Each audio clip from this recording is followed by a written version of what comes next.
Hey y'all, it's Greg here with another video. Today I wanted to show you some of my dash cam video from my Tesla. The Tesla has a number of cameras all around it and it records them all the time, and so I was able to capture some wildlife while we were on our trip out in Colorado. So the first animal we caught here, you can see there was a couple of ram on the side of the road. That was interesting. And then in the afternoon while we were coming back, we saw a couple of elk just walking along.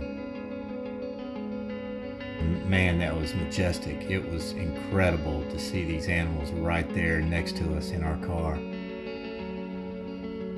Later on, we started down Highway 119 out of Estes Park, and we were driving along, and if you can see right there in the left, there's a little bear coming out on the street. And right there at this moment, he and I looked at each other and was like, whoa! And then he immediately turned around and took off. But it was pretty interesting to see all that stuff, and it was nice having that dash cam where you can capture stuff on the fly.